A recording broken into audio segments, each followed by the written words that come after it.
आप सबको मेरा नमस्कार। मेरा नाम सृष्टि है और आप मेरे साथ फंडामेंटल्स ऑफ एग्रोनॉमी पढ़ रहे हैं।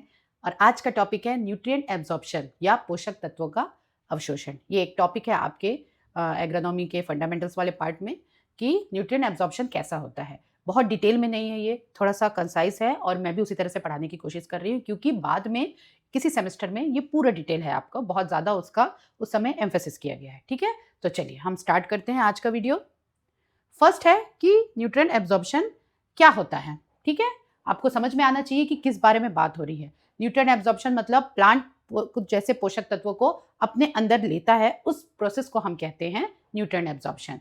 Nutrient absorption by plants is the process by which plants take up essential nutrient and water from soil, ठीक है, to support growth, development and metabolic activities. ठीक है, तो इसके डेफिनेशन के बारे में अगर बात करें तो आप अगेन इसको 3 पार्ट में डिवाइड कर लीजिए। Nutrient absorption by plants is the process, कौन सा प्रोसेस है? By which plant take up essential nutrients. ठीक है, ऐसा प्रोसेस जिससे प्लांट जो है एसेंशियल न्यूट्रिएंट्स को लेता है। क्यों और क्या लेता है इसके साथ? एंड वाटर, किससे? From soil. ठीक है, तो ये दूसरा पार्ट हो गया। It absorbs essential nutrient and water from soil. अब क्यों लेता है? थर्ड पॉइंट हो गया है to support growth, development and metabolic activities. ठीक है, प्लांट का ग्रोथ, उसका डेवलपमेंट और उसके अंदर जो मेटाबॉलिक एक्टिविटीज चल रही हैं उसको सपोर्ट करने के लिए प्लांट जो है जब न्यूट्रिएंट लेता है तो उस प्रोसेस को हम कहते हैं न्यूट्रिएंट एब्जॉर्प्शन। ये एक तरह से कहा जाए तो प्लांट का खाना है। ठीक है, समझ में आ गया? अब these nutrients are absorbed as ions। ये हमने लास्ट वीडियो में देखा था कि कितने सारे फॉर्म्स हैं, जो फॉर्म्स हैं, हर एक न्यूट्रिएंट के अलग अलग फॉर्म है जिस फॉर्म में आयन उन प्लांट्स को उन न्यूट्रिएंट्स को एब्जॉर्ब करता है। ठीक है, चलिए अब हम नेक्स्ट स्लाइड में चलते हैं। न्यूट्रिएंट एब्जॉर्प्शन का 2 तरह का प्रोसेस होता है, एक है एक्टिव एब्जॉर्प्शन, दूसरा है पैसिव एब्जॉर्प्शन। ठीक है, तो हम दोनों के बारे में थोड़ा डिटेल करते हैं। आपके कोर्स में भी यही है, एक्टिव एब्जॉर्प्शन और पैसिव एब्जॉर्प्शन के बारे में। ठीक है, तो एक्टिव एब्जॉर्प्शन क्या होता है?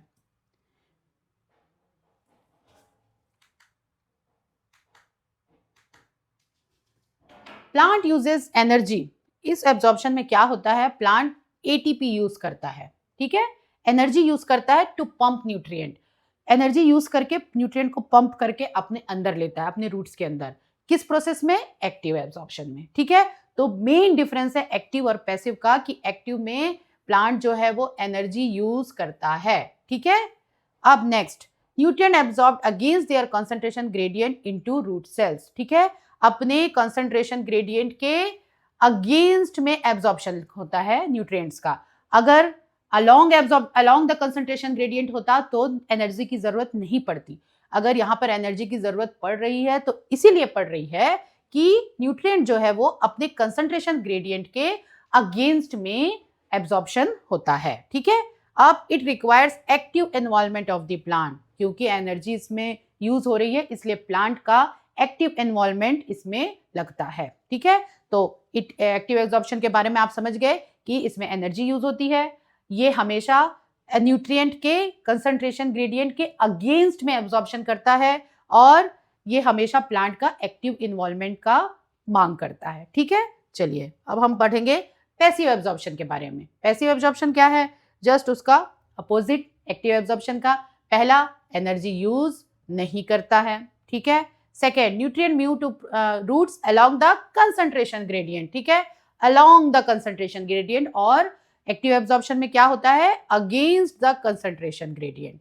ठीक है, तो अगर हम देखें तो ये दोनों जस्ट अपोजिट हैं। और किस प्रोसेस के थ्रू होता है? डिफ्यूजन या फिर मास फ्लो के थ्रू। ठीक है, इसका पूरा डिटेल आपके किसी सेमेस्टर में, अभी सिर्फ ये बेसिक है तो बेसिक आप ध्यान रखिए। ठीक है, तो ये हो गया आपका पैसिव एब्जॉर्प्शन। ठीक है, अब नेक्स्ट में मैंने एक कंपैरिजन टेबल बनाया है।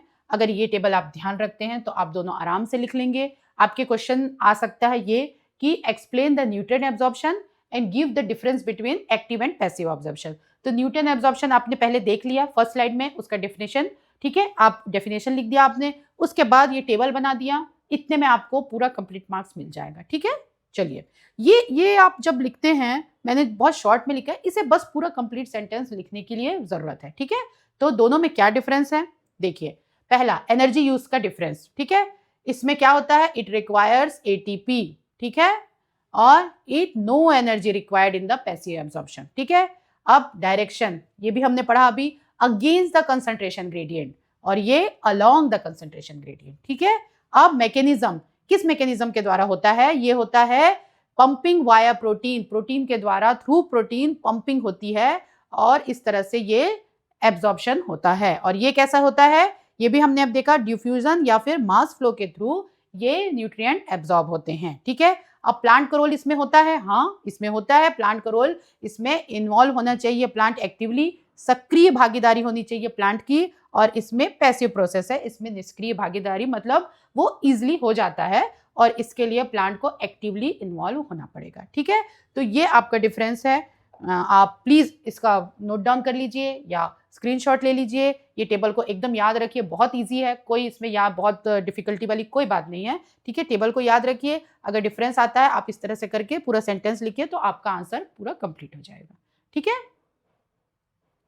ठीक है, तो ये हमारा आज का वीडियो यहीं पर खत्म होता है, न्यूट्रिएंट एब्जॉर्प्शन, एक्टिव एब्जॉर्प्शन और पैसिव एब्जॉर्प्शन, ठीक है। बहुत इजी टॉपिक है, बहुत छोटा टॉपिक है, इसको आप नोट डाउन कर लीजिए, लिख लीजिए और ध्यान में रखिए, ठीक है।